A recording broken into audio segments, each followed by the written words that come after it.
Unboxing paket cek.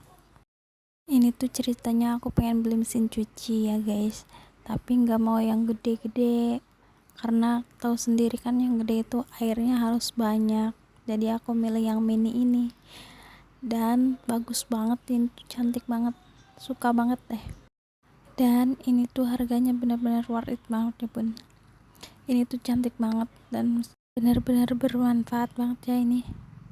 Airnya juga nggak harus banyak-banyak karena di tempatku itu kalau nggak ada hujan itu susah banget airnya.